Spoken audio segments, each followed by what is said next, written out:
start recording. So it's already started recording it. We're gonna start it. And I'm gonna share the screen.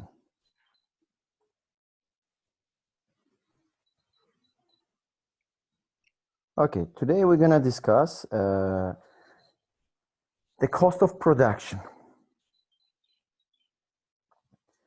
So first of all, what are the costs? In industrial organization, many studies for the firm's decisions about the price and the quantities that depends on the market conditions they face. So many industrial organizations, industrial firms, before producing something, before pricing them, everything depends on the conditions of the market they face it basically in the daily life. Like the raw materials they use to produce something, but they are existing with some assumption. The main assumption of that industrial organization is to maximize the profit, to earn as much as possible, to get its maximum portion of the market share. And the profit is defined in the following way. It is the total revenue minus total cost. We know what is the total revenue is the price times the quantity of the product that you produce is sold. It gives the total revenue. We're going to learn what is the total cost itself, how it has been derived, and what are the ways to derive it, because there are different things that we need to consider before coming with the total cost itself. So total revenue, as we have told you, it is the amount of the firm that receives this for a sale of its output. By output, I mean goods and services, they produce it. So when they sell it, times the quantity of the output the firm produces, you will get a total revenue. So once you produce the services and goods, you put some price on it, and when you sell it for a certain price and timing by the quantity of production, you will get a total revenue. But when it comes to the total cost, it is measuring the market value of all raw materials that the firm uses in production. The production is all different types of production, anything. So to produce a bread, they use the flour. To produce the flour, they use some corns to produce it. So anything you produce as a final good, it has got some raw materials, the inputs to produce it. So in order to have the output, there should be some input. So coming to the definition of the total cost, it is measuring the value of inputs that the firm uses to produce goods and services. Example, we can give you the restaurant if we are talking about the services. Before selling the food or the meal for the customers, they produce it. And what are the inputs to produce a certain food? Let's say they want to have a steak. And what are the inputs to use the steak? It's a raw meat, plus the salt, plus different sauces, and etc. to produce specific meat. And they come up with the cost, plus they're adding some profit to come up with a certain price when they sell it. And price times the quantity, as we said, gives you the total revenue. But to produce something and how much money is spent to produce that, we call this a total cost. Let me just mute all.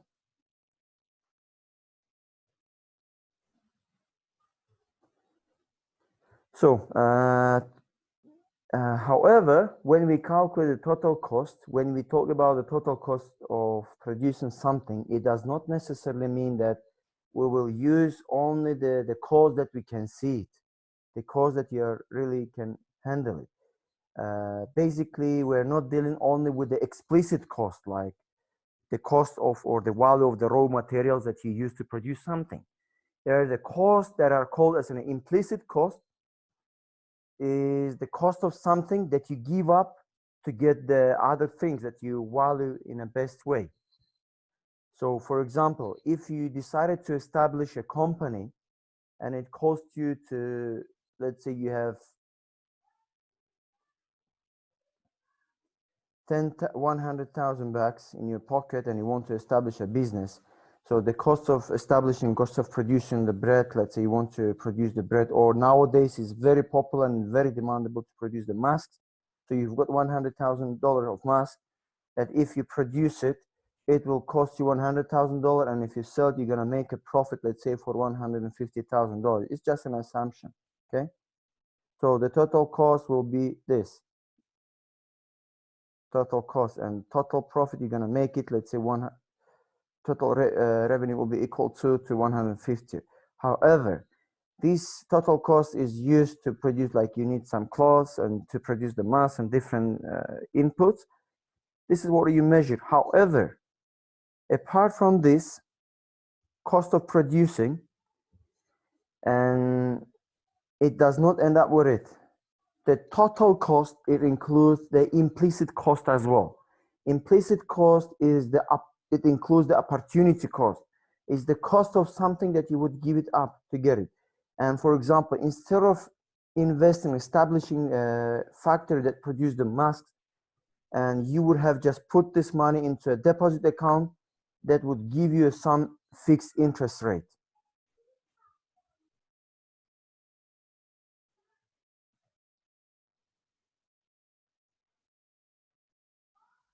So that would give you some fixed interest rate.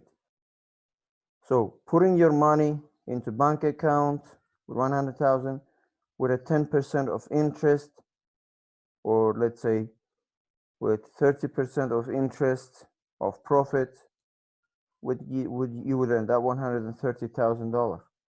So your total profit could be like 30. So you're giving up the 30,000 bucks that you could have earned if you invested in deposit account.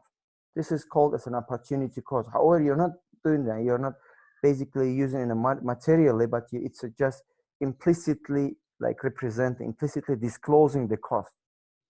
This is what we call the implicit. That's something you could have earned it if you invest in that thing.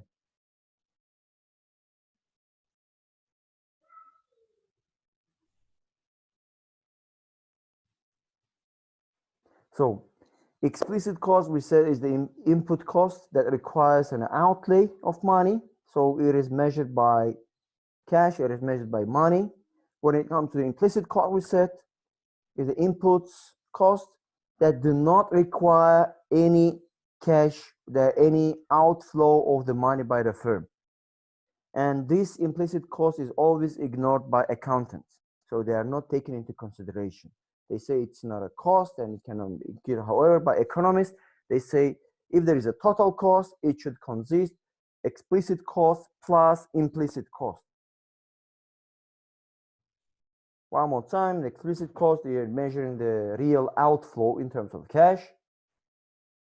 And when it comes to implicit cost, it's not measured by outflow of the money. It is measured by opportunity cost. And we know what is the opportunity cost? Is you give up something to get the best value that you value in the best way, actually. So the cost of financial capital is an opportunity cost. It is the implicit cost. And interest income not earned on the financial capital that I gave you the example, like you could have established a business, or you could just have put some money into the bank deposit account that you could have gave you some money on it. And it is not shown as a cost by an accountant. As one more time. So coming to the profit side, there's an economic profit, there's accounting profit. Economic profit is total revenue minus total cost, and the total cost include both explicit and implicit cost. But when it comes to accounting profit, is total revenue minus total explicit cost. We are not dealing with implicit cost. As I told at the beginning, the accountant, they do not consider the implicit cost. So what we can realize that accounting profit is usually is more than economic profit. Here's an example. It's drawn in this diagram. We can see that how economics, they view the firm. They have economic profit, they minus implicit cost and explicit cost. But how the accountants see the firm's operations, they see that is accounting profit. It does not consider the implicit cost in here. So in not considering the implicit cost, it creates more space for the profit. And of course, they're just subtracting the explicit cost. They were going to come up with a certain net revenue.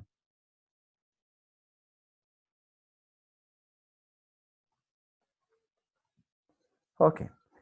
Once we are done with the cost issue, like we have defined the total revenue and the total cost, how they're recognized and how they're identified, it is the time to come up with a production function itself.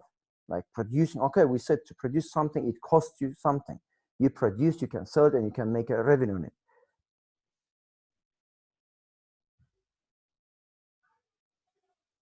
Okay. Welcome, Arzu. You're here. Now, to produce something, we pay, we give out as a cost, we incur a cost, and we need to see the relationship between the production function, the quantity of inputs used to make that good, and the quantity of output of that good itself. So we know the production function, we should keep in mind that it gets flatter as production rises. And marginal product is another thing that we need to know. It is showing an incremental change in the production, like increasing output that rises from an additional unit of input.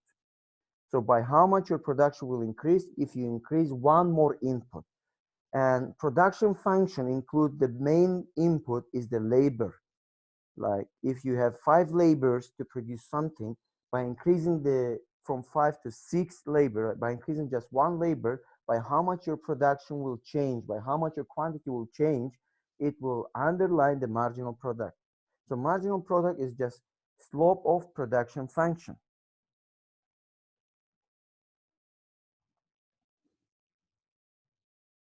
So in here we are given a table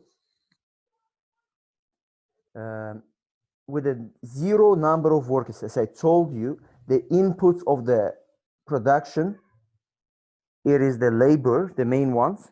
There are other inputs, but the main ones are the labor. So if you have 0 labor, you will not, like, output will be equal to 0. Okay? If you increase from 0 to 1, if you increase from 0 to 1, your output will increase from 0 to 50. That means, then I may ask the question, what is your marginal product then should be equal to? As I told you, the definition of the marginal product of function, of production function, is increasing by one additional input. It will show you the change in the output itself. So our number of workers changed by 1, our output changed from 0 to 50, and the change we can see is 50, and this is the marginal product. Let's say if you're in at 0.3, like you're using 3 labors, and you're able to produce 120 units of output, and increasing from the 3rd to the 4th labor, adding 1 more labor, it will increase your production. But by how much it's going to increase? It's going to increase by 20. So adding one extra labor will increase your production. Adding more additional, it will increase more. So that change in production, so in output, it shows you how much is your marginal product. So what you can see in here, as you increase the number of the labors, the marginal product is going down, which means the change in the output is going down. Here, I want you to take something into your mind and keep it, that increasing the number of the labor is not a good thing. So as you can see, the marginal product is diminishing, is going down.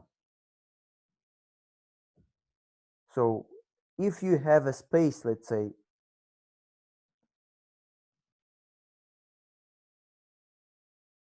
if you have a factory, okay, this is factory, and let's say 4 people can work in this factory. 4 people can work in this factory. Only 4 people can work. 4 workers. However, if you hire, let's say, 1 worker, you would produce only 50 units. If you hire 2 workers, you will produce 90 units. If you hire 3 workers, you will produce 120. If you produce 4 workers, you will produce 140. So up the maximum level, I'm just trying to explain the logic of diminishing marginal product. The maximum workers that you can use in this factory, because there are only 4 workers, they have 4 machines. So you can use 4 workers in here with the 4 machines. So each machine for each worker. If you hire 1 more worker apart from the 4 workers, there will be 5 workers, which means that 1 worker will be staying there and doing nothing. So the efficiency of your work will go down. And this is underlying the marginal diminishing product.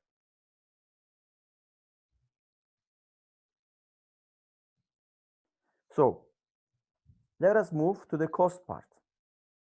Once we understood, like, by increasing the number of the labor, each additional labor, it will reduce the marginal product. There's a diminishing marginal product case. And if we assume the cost of factory is fixed, that it doesn't change, like bill, electricity and water, the rent that you pay a fixed amount,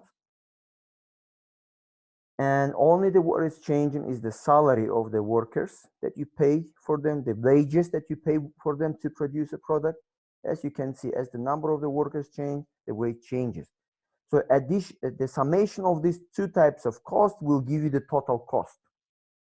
Total cost of inputs, total cost of raw materials that you use it to produce it. So your total cost of inputs is the cost of factory plus cost of workers. Okay. Any questions? If you're silent, then there is no question.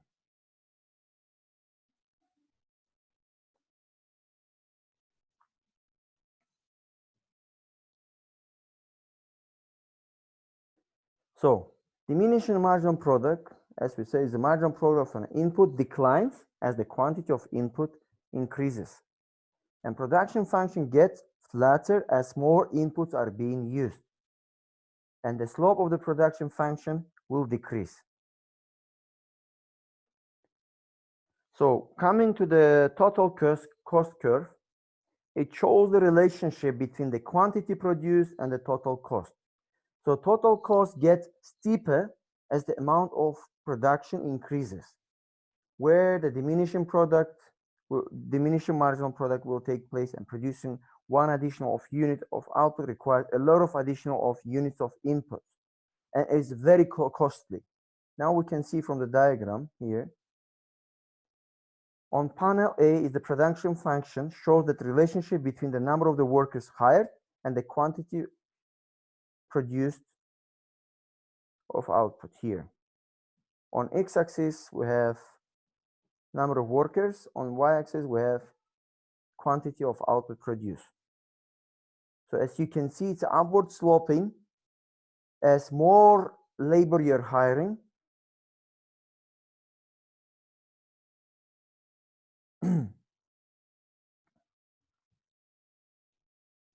sorry, what's happening? Yes, okay. Let me just open this. So what you can see here, as you increase additional number of the workers, it increase the output is good. But as you go further, your production function becomes flatter. That means that to increasing the number of the workers, it will reduce the marginal product. It will not increase the change in the output. So eventually, in the long run, you will see your output level will be fixed. This is the maximum that you can use. Even though you can hire, if your capacity is to hire 4 workers because you have only 4 machines, it doesn't necessarily mean that if you hire 10 workers, you will double your production. No, your production will be at its maximum and it cannot be increased by hiring more workers. However, what will be the effect of hiring more workers? You will increase just total cost of it. You will incur more cost. As you hire more, as you increase the quantity of output, the total cost will go upper and upper. But eventually, your total cost will get steeper, which means as a line, it's a like horizontal line. So vertical line here. It will be vertical line, it will get steeper, which means as you increase the number of the workers, that will not increase the quantity. The quantity is on x-axis in here and the total cost is here. And only the things that will be increasing is number of the workers and your total cost, which means, and it is not in the favor of the firms. The firms are favoring to maximize the profit, and we know the profit is equal to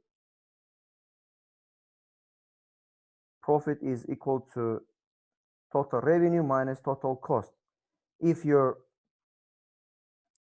and how do we define the total revenue? Is the price times quantity, is the how much you produce, but we say that the quantity in the long run, it will be fixed. It will not be changed. So if this is the case, the total cost is including, we said explicit and implicit cost, but explicit costs are fixed and the variable costs. The fixed that you just pay a fixed amount of the cost, the factory cost, and the labor cost. So labor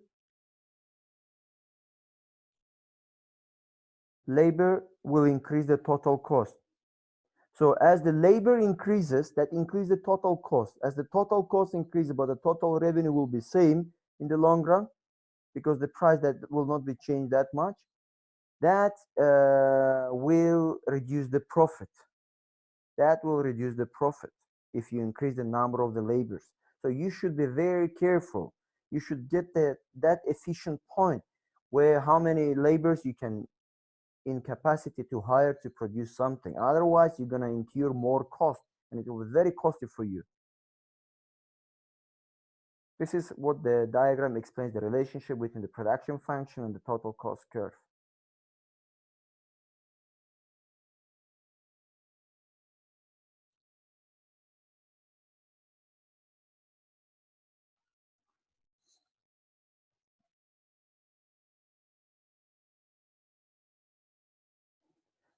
Okay, coming to cost, how to measure more specifically the total cost. I'm talking about the explicit cost, guys. If you remember, I told you that the total cost at the beginning for economics is total cost is equal to explicit cost plus implicit cost. Total cost of implicit cost. So implicit costs are the opportunity costs that are not measured in monetary base, but explicit costs that are measured in monetary base. So in here, we're talking about the explicit cost, like fixed costs and the variable cost. Fixed costs are the costs that do not change as the quantity of output produced. They are fixed. No matter if you produce or don't produce, you will pay fixed amount of the cost. But when it comes to the variable cost, it changes with the quantity of output produced. So total cost, total explicit cost is equal to total fixed cost plus total variable cost. So total explicit cost is equal to fixed cost plus variable cost.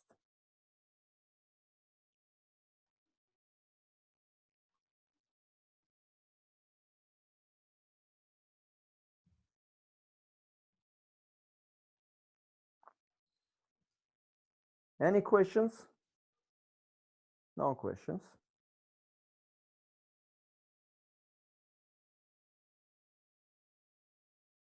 So once we identify the total cost and the fixed cost and the variable cost itself, we can work out with the average fixed cost. The average fixed cost is the fixed cost just divided by the quantity of output produced. And average variable cost is the variable cost divided by the quantity of output produced. So in the diagram, in the table, we can see here total cost. So output is produced from 0 to 10. It's just output, it's not the labors, guys. Just be careful when you look to the table. So on the second column, we have total cost that consists of fixed and variable cost. So fixed and variable cost is just summation together, and they will give you, so total cost is equal to fixed cost plus variable cost. This is how the formula works on the table. You are given the total cost, you are given fixed cost and variable cost. Now, and we said the average fixed cost is calculated like fixed cost divided by the quantity produced. So our fixed cost is equal to 3, and the quantity is produced is 1. Then the average fixed cost is 3. And variable cost is 0.30 divided by 1 is 0.30. The total average variable cost is the summation of average fixed cost plus average variable cost. It will give you the average total cost. So plus an equation.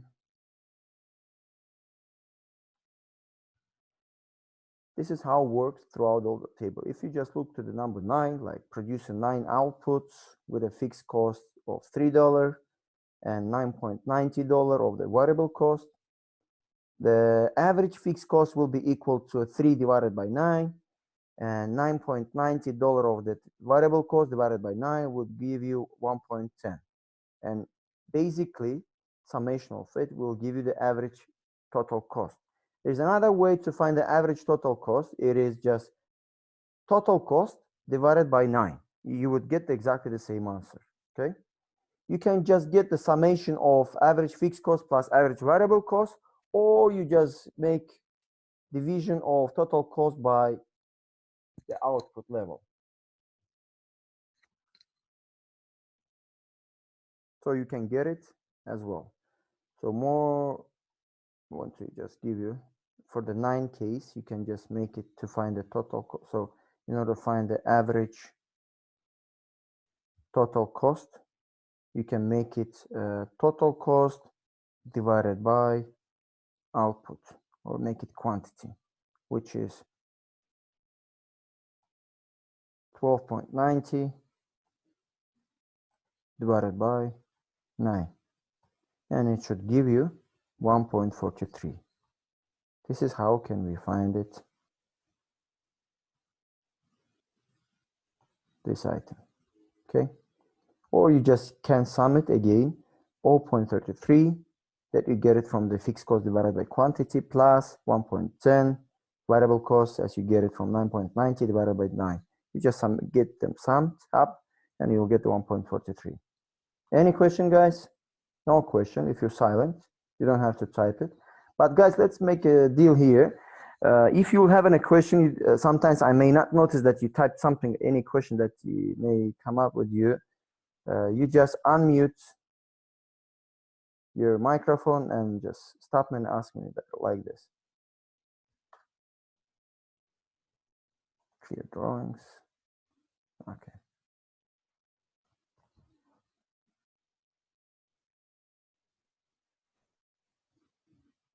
So here we have a quantity of output produced on the horizontal axis, and is from the first column in the table that we saw it is derived, and the total cost is from second column.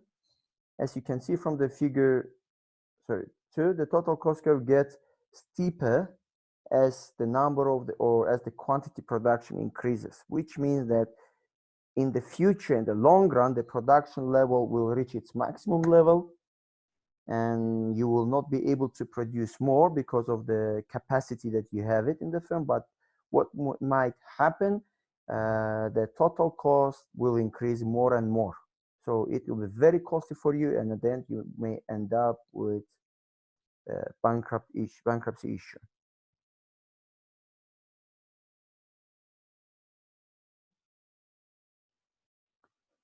So here we are again just giving the summary of how the average total cost is calculated. Is the total cost divided by the quantity, and cost of typical unit of output is that if the total cost is divided evenly over all the units produced. And by the way, I have not just mentioned about it. The marginal cost before we had a marginal product is the change in the quantity by adding like one additional input. But in here, the marginal cost is by how much your cost will change as output changes. As you can see, the marginal cost, it increases. It increases, increases, increases, and increases. So it's an upward sloping curve. So and the marginal product is the diminishing one, is going down, and marginal cost is the increasing one.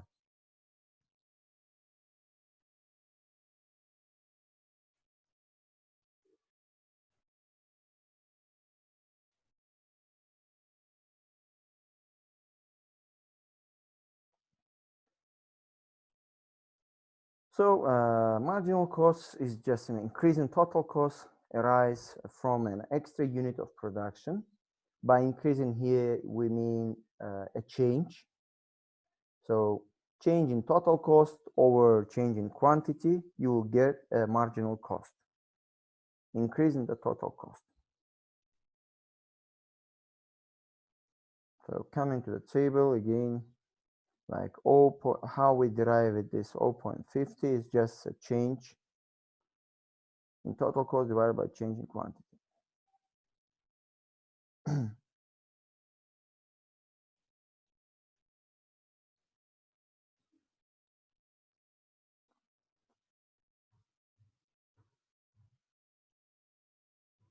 Okay, here some rules are given. Like U-shaped average total cost curve is average total cost is equal to average variable cost and average fixed cost summation of it.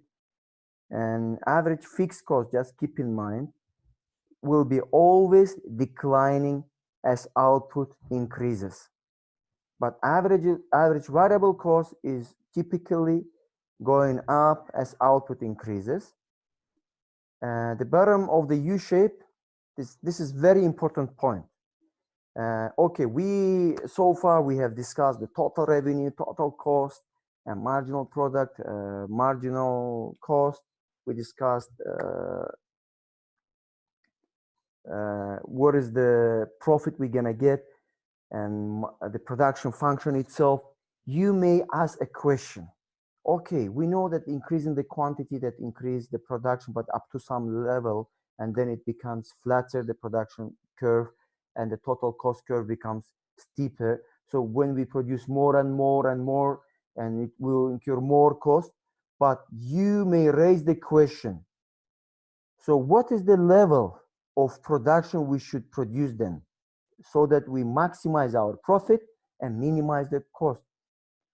What is that level of quantity we need to produce in order to have a minimum cost and maximum profit? So you may ask this question: what is the level of Q should be to have the minimum cost and maximum profit? Once we know that this, all the terminologies we know, okay, then what should be this level for the firm to put as an aim to reach it? And this is the point where that average total cost will be minimized, is the bottom line of the U shape, where the intersection of some curves with the average shape, you will see it in the diagram and you will understand better. At that point, the company will produce at its minimum level, at its minimum cost.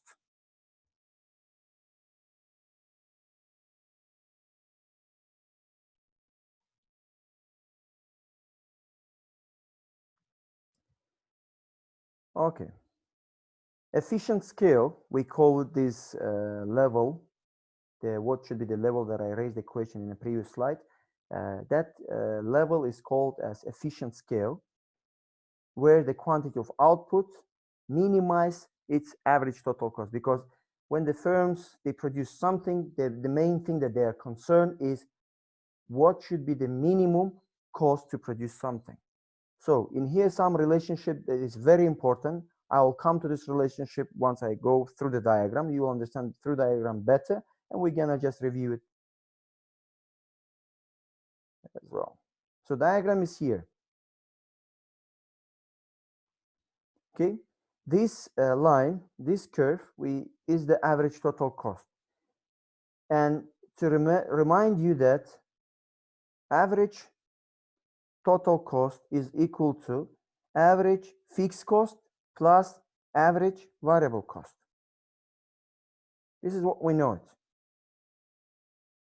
Fixed cost is the cost doesn't change. However, when it's an average, as the quantity increases, the average fixed always downward sloping. So here, so this average total cost curve, ATC, abbreviated, is consisting of two costs, which is average variable cost and average fixed cost.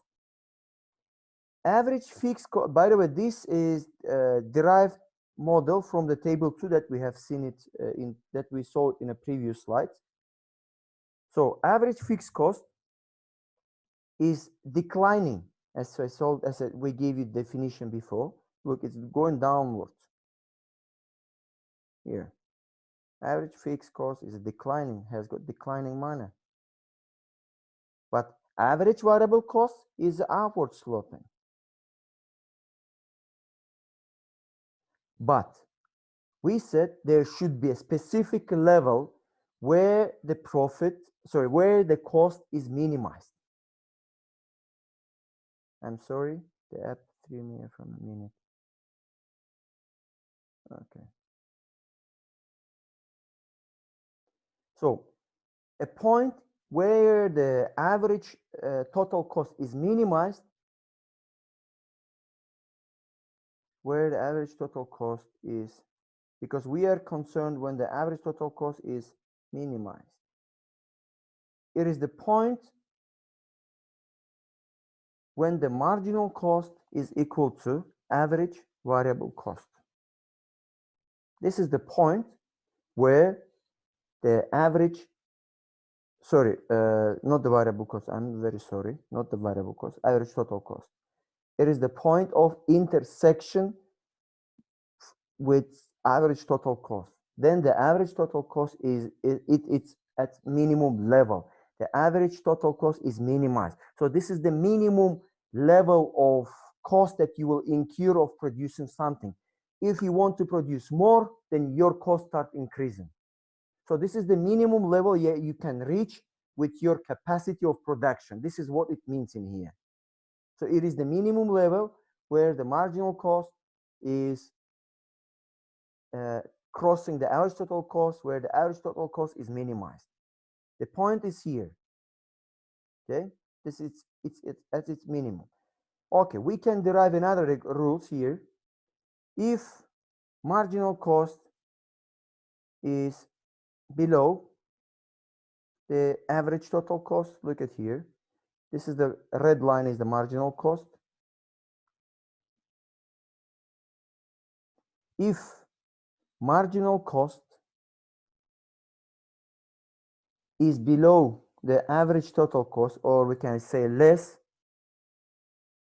make it less than average total cost, then average total cost has got the manner of increasing. Okay, average total cost, I'm sorry, it's not increasing, it's decreasing, decreases. So average total cost has got the manner to decrease. So as you can see, it's going decreasing. So this is the point. If marginal cost is lower than the average total cost, then that means the average total cost is going to decrease until when the marginal cost is equal to average total cost. If marginal cost more than or above the average total cost,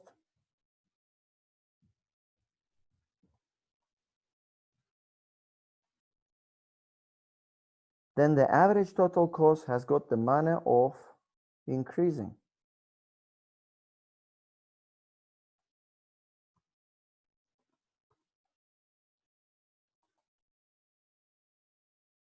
So until this point, that average total cost is falling down, but when the marginal cost cross the equivalence of marginal cost and average total cost point, when it becomes higher than the average total cost, then average total cost start rising, start increasing after this point.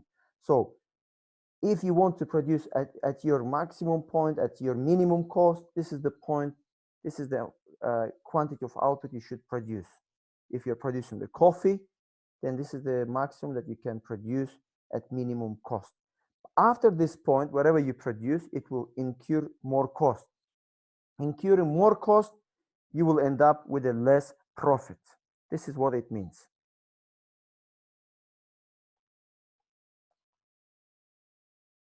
Any questions?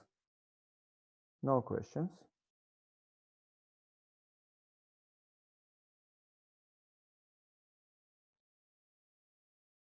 So relationship between marginal cost and average total cost. Now we can just underline all the relations. When the marginal cost is less than average total cost is falling. When the marginal cost is more than the average total cost is rising. And when the marginal cost curve crosses the average total cost curve, then the average total cost curve at its minimum level.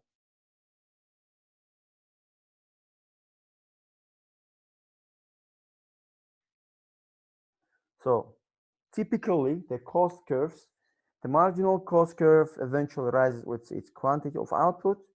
Average total cost curve is a U-shaped, where you can see that's a minimum point as well. And when the marginal cost curve it crosses its average total cost curve, it underlines the minimum average total cost.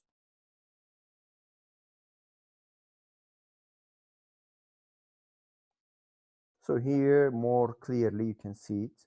This is the point where the marginal cost is crossing the average total cost, and the average total cost is at its minimum. But after this point, the average total cost starts rising. But keep in mind that the average fixed cost is always diminishing one, is always going down as the quantity increases. However, when it comes to average variable cost, is totally different. So average variable cost is always, firstly is going down until some point, then it starts to increase as well. But it increases eventually as the number of the labor is higher. It's a logical, like when you increase the number of the laborers, you start paying more wages to them, more wages, more cost to produce something. So, okay, once we have understood that there's a total cost curve and the production function, how they're related to each other and what is the minimum level of producing, that's great. And we know that how much the firm should put the level as a goal to minimize the cost in order to maximize the profit. Then the case we need to talk about the short run and the long run. Like many decisions are taken in the short run, it is fixed, but it can be changed in the long run. So in a short run, it is fixed because you are using your full capacity. For example, if you have a garden where you're growing your apples, okay, and we know that let's say you have 3 hectares of apples, okay, or 300 meter squares of apple, the land, you plant your apple trees and you wait, let's say, for 5 years to grow up, to start to give some fruits on it, okay? Then you can just collect and pick and sell it and make some profit. You waited for 5 years, you made a profit, you start making good money on it. However, you realize that the demand for apple has increased, but immediately for the next year, but it does not necessarily mean that you would be able to supply more apples because the demand increases. You would be able to change the quantity of apple that you produce in the long run, because you need to plant again more, you need to wait more for 5 years before they get mature and before they start giving you some fruits. So in the short run, you will not change your decisions. But in the long run, it may affect you. But if you're using fully capacity your machines. So firms with a greater flexibility in the long run. The long run cost curves differ from the short run cost curves, which we will see in the diagram, following diagram, and you will understand better, and we'll come to this point as well. Here we are given diagram. This red curve is representing the long run curve, the average total cost in long run. Okay. These are the short runs. So when you start your factory, you just started. You're a small factory. Okay. You're a small factory. You're going in the short run, like we can divide the one period of time, one life of the factory into 3 parts, like small, medium, and large. Or if we go into measured in economic scales and constant return to scale, these economic scales, which means we can categorize this life of the factory into 3 phases, like 3 phases in here. In the first phase, when your factory is small, increasing the number of the quantity, the cars that you produce, it will reduce the profit, or sorry, it will reduce the cost until it crosses the marginal. However, you should be growing. Like in the short run, you would not change your mind.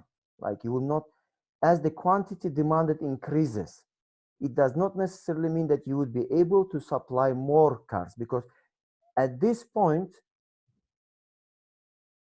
let me draw it. At this point is the minimum point in the short run. We're talking about the short run. You would produce at its minimum cost and you would produce a maximum level of output. However, if you start increasing more labors, it will not increase your profit, but it will increase your cost in the short run, because your factory is small. In order to, let's say your demand is increased, you need to grow, you need to expand. If you do not expand your business in the long run, then that means in the short run you wouldn't be able to do it. So you wouldn't be able to produce the maximum cars. If you start to produce, if you start to hire more workers, it will not increase the production, but it will reduce the profit because of the cost. But if you increase your factory, if you expand your factory, make it bigger in a medium, you can reach it, the medium level. That will be the constant return to scale. So the best point will be here, okay, to be in the long run with a medium factory. So this is the medium point. So all economists, they believe that this is the best phase, that you should keep your factory to exist. You should not grow anymore. If you start growing more, that will create a diseconomy of scale. So the difference between economy of scale and diseconomy of scale in here, that in economy of scale, when you increase the input, hiring more laborers, it will increase the quantity and you will reach the minimum cost. But when it comes to this economy of scale, it is just opposite. Increasing the input does not increase the output, but increase the cost. So you will pay more money just holding a large factory. So the best point is to have a medium factory. It's still large, but it's a medium, and where your point will be minimized in here. And there where you will have a constant return to scale, where hired certain number of the laborers will produce certain number maximized output with a minimum cost. So if you start producing more, if you start hiring more laborers, you will increase the cost, as you can see here. So it's better not to go just beyond this point. Here is the best point which is given here.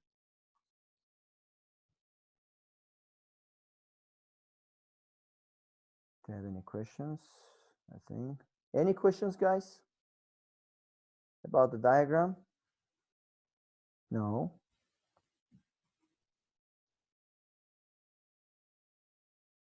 Okay.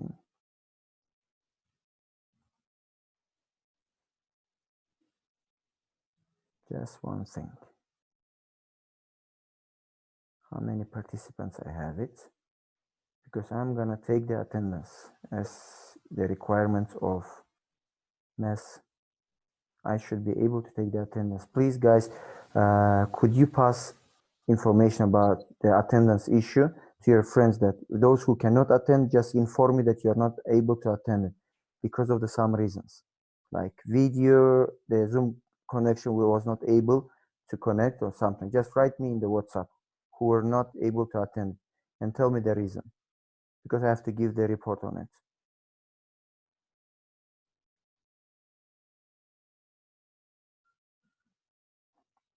So economy of scale in the long run, average total cost falls as the quantity of output increases, increasing the specialization of the workers. This works well. And when it comes to constant return to scale, in the long run, the average total cost stays the same as the quantity of output changes, is the best point, where the average total cost is minimized. But when it comes to this economy of scales, the long run average total cost rises as the quantity of output increases, and increasing the coordination of the problems. And this is the summary what we have done. This is the formulation so far.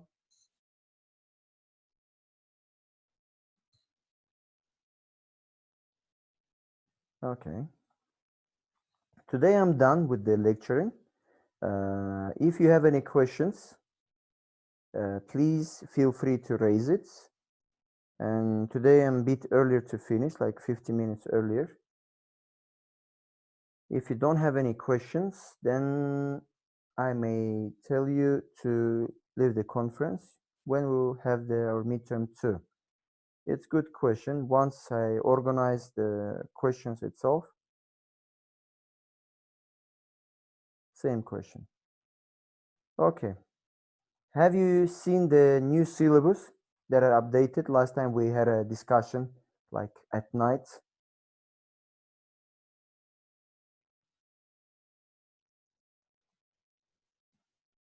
Yes, of course.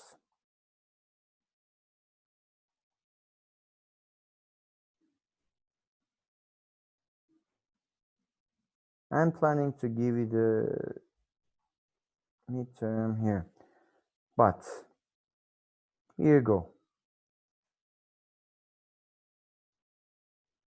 So exam 2 will be 15 points, quizzes 10 points, final exam 30 points, homework that I give you. I'm gonna give you the one homework, big homework. You're gonna do it and submit it to me. But the homework you're gonna submit will be on presentation based. You will present me individually. Guys, I would like, before you just end up, I just want to just test something before you leave the Zoom. I want to test something. So exam 2, I'm planning to make it, maybe I will make it next week on Thursday, or 1 week after the next one on Tuesday, on 21st.